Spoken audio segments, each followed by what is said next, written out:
The dress was coral. Not white, not beige, coral. The color of a sunset drowning in the ocean, the color of something beautiful being swallowed whole. Adiz Okafor had chosen it herself, standing in her mother's Lagos living room 3 weeks before the wedding, holding fabric swatches while her mother pressed her hands and said, "Be the bigger person, Ada. God is watching." So she was being the bigger person. In coral. At her ex-husband's wedding. To her sister.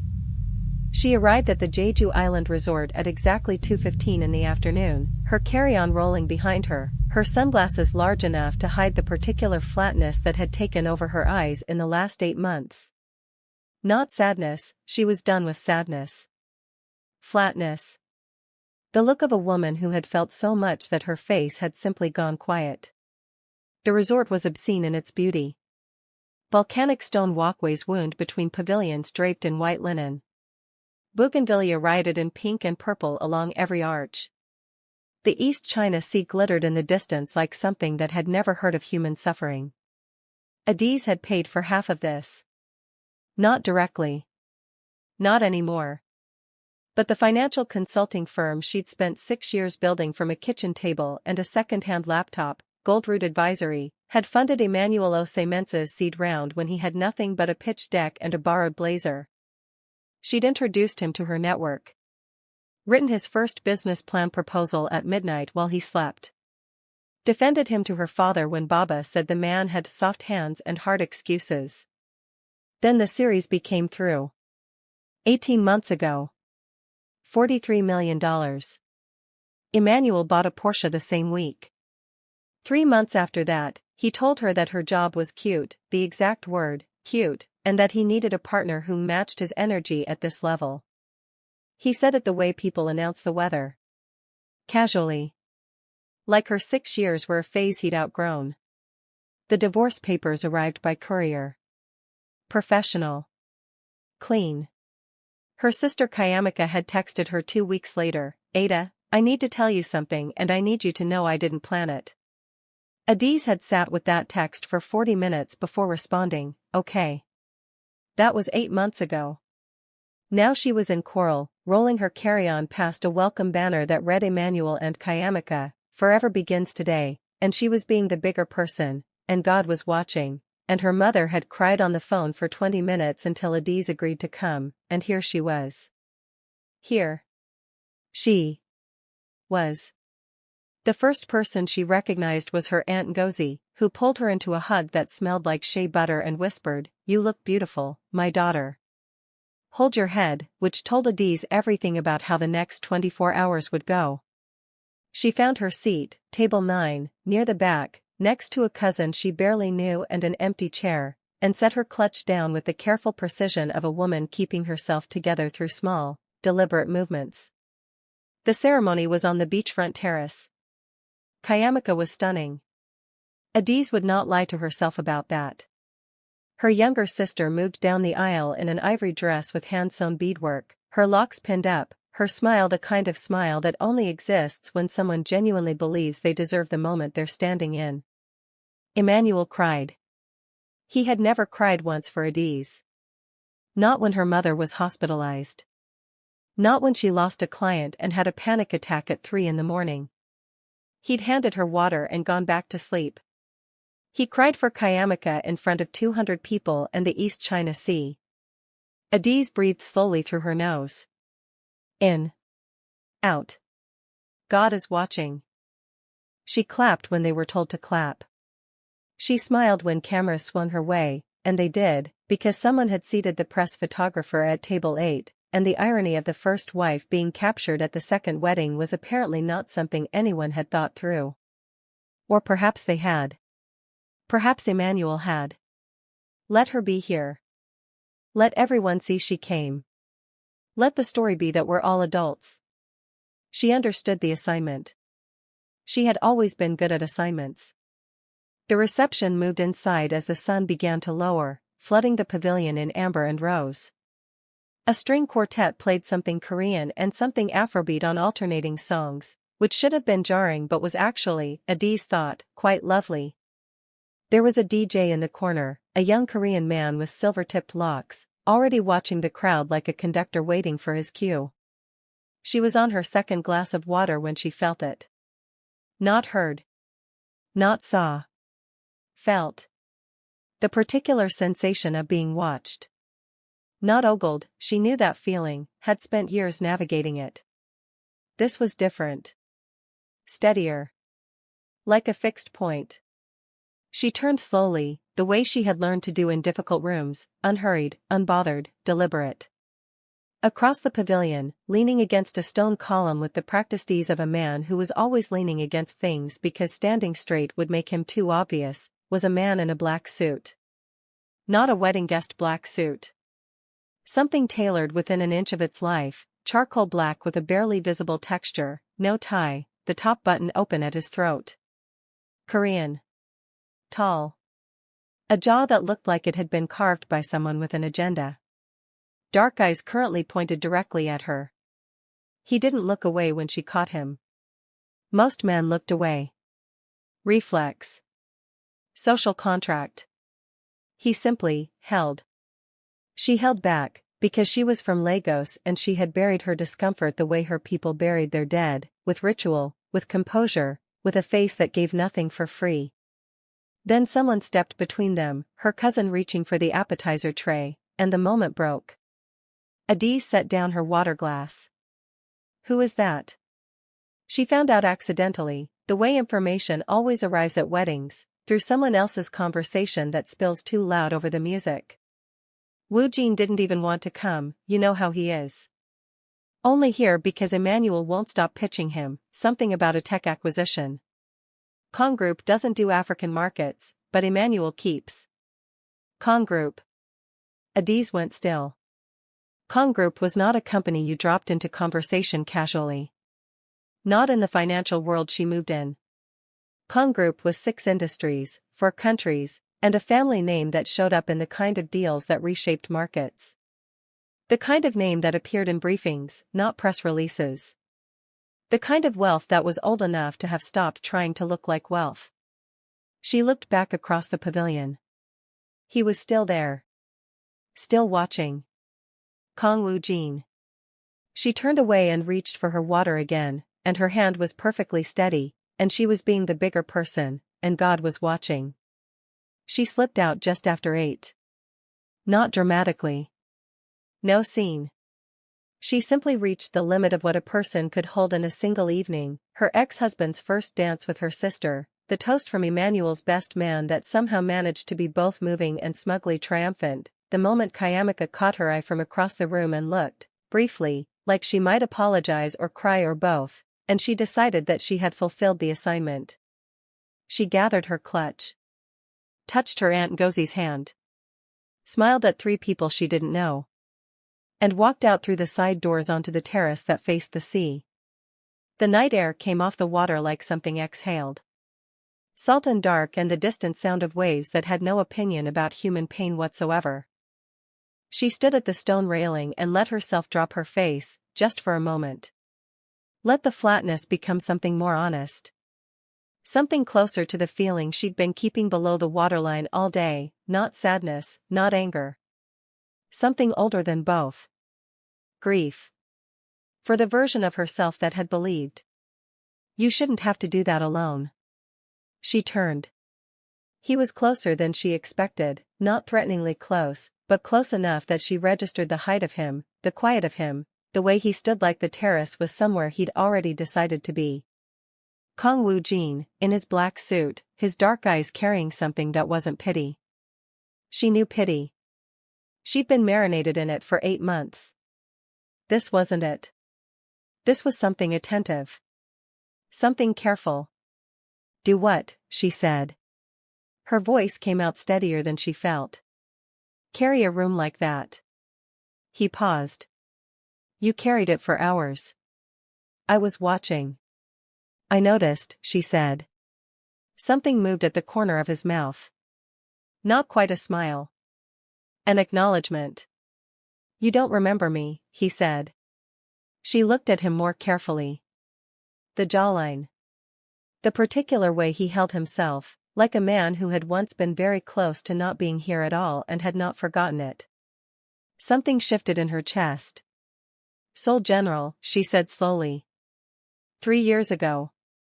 2 years and 4 months, he said. But I've stopped counting. 2 years and 4 months ago, Adiz Okafor had not been a woman at a resort in Jeju. She had been a night shift nurse in the international wing of Seoul General Hospital, exhausted, overqualified, underpaid, and in the 17th month of funding Emmanuel's dream while her own nursing management degree sat in a folder she hadn't opened since moving to Korea to support his Asian market expansion. She remembered the night clearly because it was the night she had almost quit. Not nursing. Everything.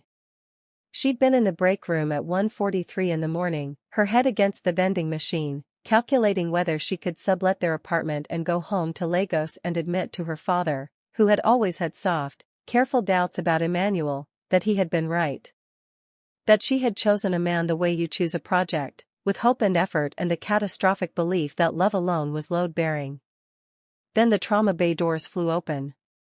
2 men in plainclothes moving fast, speaking into earpieces. A third man between them, half supported, half carried, blood soaking through a compress someone had pressed against his side. Not a shooting. She'd find out later it was a stabbing. A targeted thing, precise and professional and only barely unsuccessful. The attending on call that night was Dr. Shin, who was brilliant and perpetually overwhelmed, and who had looked at the arriving party and made a decision that Adiz had always believed was slightly cowardly. He'd documented the intake and stepped back, leaving her to manage stabilization while he dealt with what he later called the administrative complexity.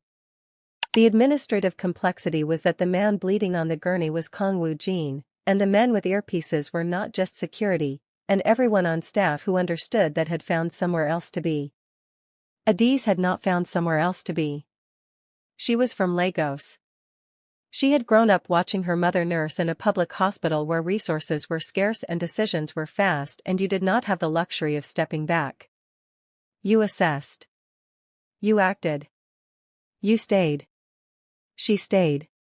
She'd worked on him for 40 minutes before Dr. Shin returned. The wound was deep but had missed the organs that would have made it fatal, barely. He'd lost significant blood. He'd been conscious intermittently, which was both reassuring and a problem, because conscious patients asked questions and sometimes grabbed your wrist. He grabbed her wrist once. She'd looked at him, this man she didn't know, this man with the expensive watch and the bodyguards and the blood, and he'd looked back at her with eyes that were too alert for someone in his condition, and she had said, in the calm, matter-of-fact tone she used for patients who were frightened, "You're not dying tonight. I won't let you." She'd meant it practically. Clinically. He had looked at her like she'd said something no one had ever said to him before. She'd gently removed his hand from her wrist and kept working. He'd coded briefly, 20 minutes later. She'd brought him back with the focused, almost furious efficiency that her nursing school supervisor had once described as controlled fire. By the time Dr. Shin was scrubbing in for surgery, Adiz had done everything but cut him open herself. He'd survived. She'd gone home at 7 in the morning, slept 4 hours, and come back for another shift. She never saw him again. Or thought she hadn't. "I tried to find you," Kang Woo-Jin said. 3 months after discharge. I went back to Seoul General. I'd already left. She'd gone back to Lagos 7 months after that night. Emmanuel had needed her there.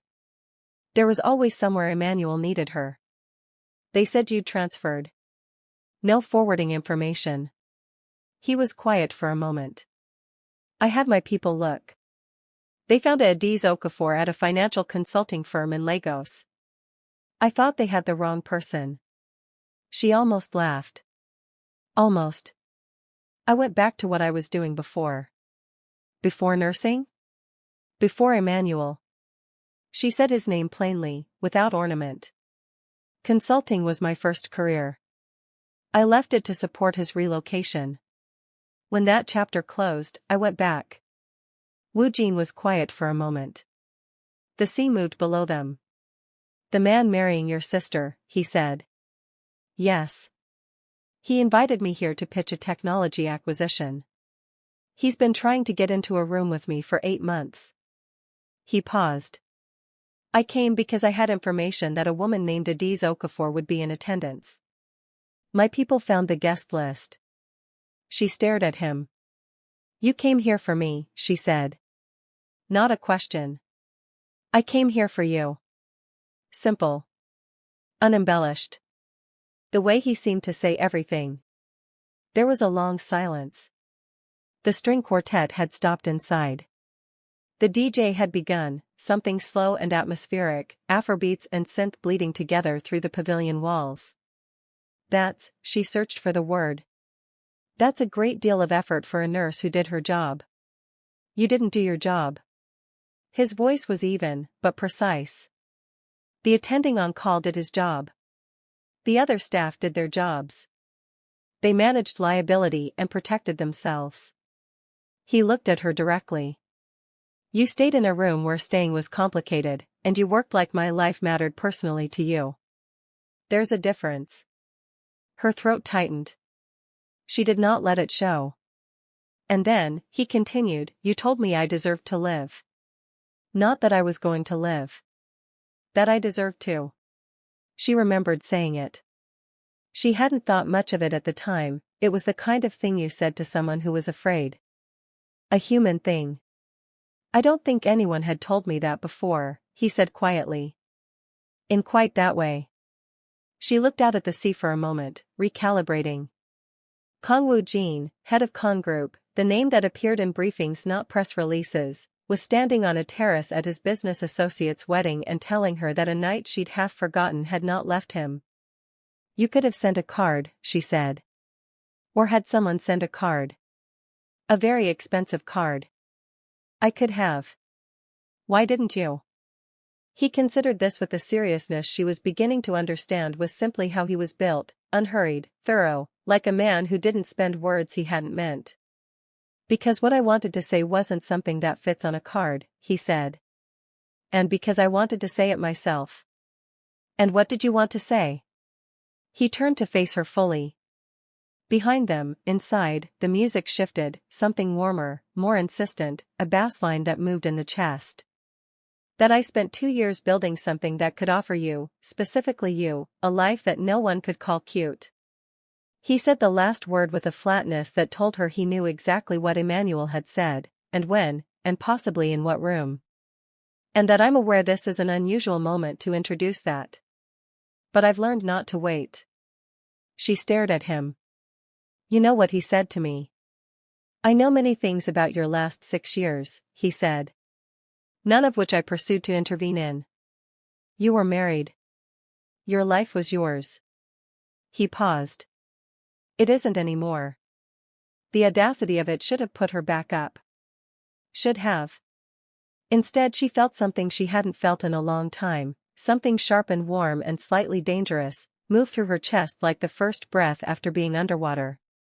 You're very confident, she said. I'm very certain, he corrected gently. There's a difference. Inside, through the glass doors, she could see the pavilion. The dancing had begun.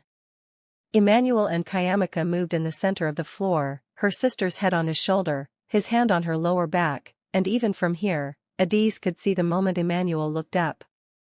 Looked out. Saw her. Saw who was standing beside her.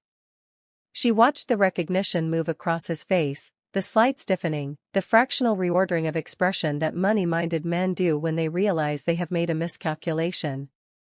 Kang Woo-Jin followed her gaze. He saw it too. He did not reach for her. Did not perform. He simply straightened, barely an inch, and the quality of his stillness changed in a way that was almost imperceptible and somehow absolute. Emmanuel looked away first. The pitch he's been sending me for 8 months, Woo-Jin said quietly, involves a controlling stake in a Lagos tech fund. He needs my name attached to close the round. Adiz said nothing. I'm going to decline it, he said. I've already drafted the correspondence. But I wanted you to know, so that if anyone tells you it was about business, he let that sit. It wasn't, she finished. It was never about business. She looked at him for a long moment. The coral dress. The sea. The music inside. The weight of the day, like something she'd been carrying uphill, finally reaching flat ground. "I don't know you," she said. "You know that." "I know." The bar was 10 minutes from the resort, down a coastal road that wound between dark rock formations and the sound of the sea below. The driver, one of Woo-Jin's, a quiet man who materialized with a car the moment Woo-Jin sent a single text, did not speak. The car smelled like cedar and leather. Adi sat with her clutch on her lap and watched the island slide past the window and tried to determine what exactly she was doing. She was leaving a wedding she shouldn't have come to, with a man she shouldn't have looked at, who knew things about her life she hadn't told him. She was doing the opposite of being the bigger person. She found she didn't mind. The bar was called Haenyo, after the women divers of Jeju, Woo-Jin told her, who'd spent their lives descending into the ocean without assistance, holding their breath, surfacing with what they'd found. It was small, built into the cliffside, and the only wall facing the sea was entirely glass. You could see the water moving in the dark below. They sat at a corner table. He ordered without a menu, spoke to the server in Korean, quick and quiet, and when Adiz raised an eyebrow he said, "Aged soju and a West African palm wine reduction the owner makes for me." "She's from Accra. She'll want to know where you're from." Adiz looked at him. "You've been here before." "I came to Jeju twice in the last 2 years to confirm the guest list intelligence was accurate and to familiarize myself with the environment." He said it without any apparent embarrassment. "Is that alarming?" "It should be," she said. "And is it?" She considered. "It's the most organized anyone has ever been about me." The owner, a Ghanaian woman in her 50s named Abina, who did indeed want to know where Adiz was from and then said, "Ah, Igbo woman, very strong, you'll keep this one in line," while gesturing at Woo-Jin, brought the drinks and then disappeared with the tact of someone who understood when to leave people alone. The palm wine reduction was remarkable. Earthy and complex and slightly sweet, cut by the clean heat of the soju. Adiz held the glass for a moment before drinking. "Tell me something I don't know about you," she said. "What do you know?" "Kang Group. 4 countries, 6 industries." "Family name?" "The men with earpieces." He nodded. "What do you want to know?" "Why you were stabbed." He was quiet for a moment. The sea moved in the dark below the glass wall. "My father's generation built Kang Group in ways that left certain debts," he said carefully. "Some of those debts are financial. Some are other things. I've spent the last decade trying to restructure both." He met her eyes. "The man who arranged for what happened that night believed I was close to closing an agreement that would have removed his leverage over one of our subsidiaries." He was correct. "I closed it from the hospital. Signed the papers while Dr. Shin was explaining to me what had nearly been severed." "Who is he now?" "Managed," Woo-Jin said simply. She understood that managed covered significant territory and did not ask further. She'd grown up in Lagos. She understood that power had a grammar of its own, and that managed was the end of a sentence, not the beginning. "And the men with earpieces?" "They feel guilty," he said. They were 20 feet away. "They've been guilt-ridden and extremely efficient ever since." She almost smiled. "Is that why you know things about my life?" "Extremely efficient guilt?" "Partly." He set down his glass. "And partly because the night you told me I deserved to live, I decided to act as though I did. That required understanding what was worth living for." He looked at her steadily. "You became part of that inventory." The honesty of him was disorienting. Not because it was performative, she'd spent 6 years with a man who'd performed emotions the way he performed confidence, loud and eventually hollow. This was different. Woo-Jin spoke like someone who had thought carefully about every word before he let it leave his mouth and had decided it could bear the weight of being said. "I'm not a rescued woman," she said. Not defensively. Clearly. "I know. I built a firm from a kitchen table. I funded a man who left me, which was my mistake, not my identity. I survived today. I'll survive tomorrow. I know, he said again. I didn't come here to rescue you. He paused. I came here because I've never met anyone who made me feel like I was worth the trouble of saving, and I would like, if you're willing, to spend considerable time in your company. Adiz looked at him across the table. Outside, the sea performed its ancient, indifferent continuity. Considerable time, she repeated. I'm a patient man. You tracked me across 2 years and a continent. I prefer determined. This time she did smile. She felt it move across her face before she could decide whether to let it, real and a little rueful and, underneath, something tentatively bright. He watched the smile like it was something he wanted to memorize.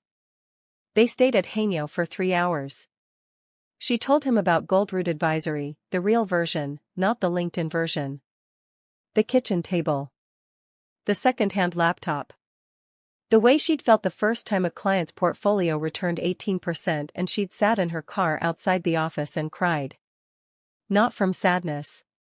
From the recognition of her own capability, the proof that the thing she believed she could do, she could do. He listened the way people listen when they actually intend to remember. He told her about the restructuring, the long, complicated work of dismantling the parts of Kang Group that his father had built on arrangements he wasn't proud of. 4 years in.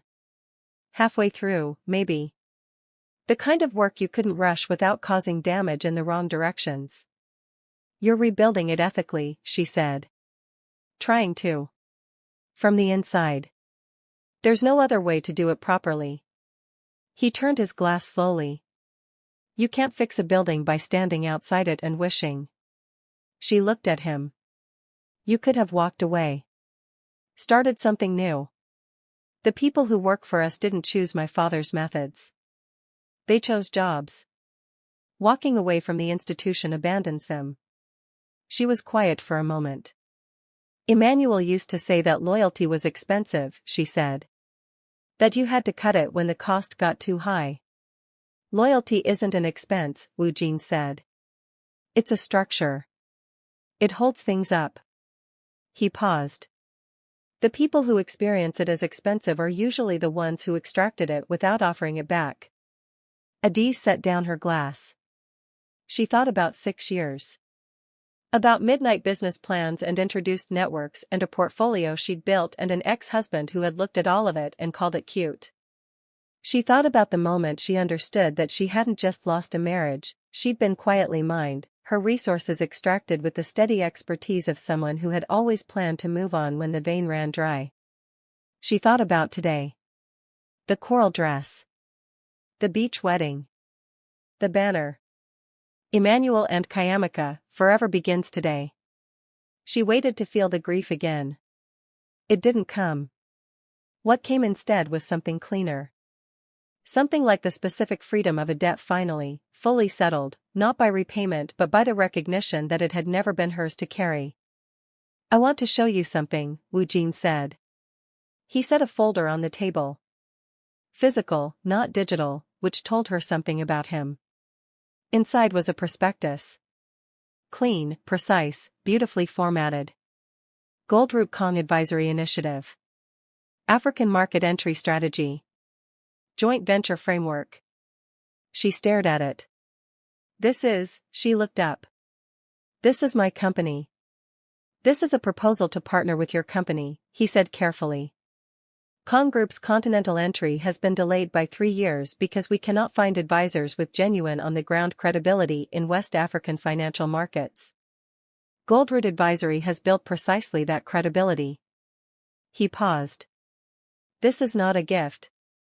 This is a business case. One my CFO reviewed and approved independently, before I told him who ran Goldroot. She turned pages slowly. The numbers were serious. The structure was serious. The scope was large. Genuinely, legitimately large. Emmanuel's pitch, she said slowly. The tech acquisition he's been trying to get you into a room for. Would have been impossible to approve, Woo-Jin said, once I committed to this partnership. They occupy the same market segment. It's a conflict. He was quiet for a moment. I made the decision to pursue Goldroot on its merits 4 months ago. The timing relative to today is coincidental. Mostly. She looked at him over the folder. Mostly, she repeated.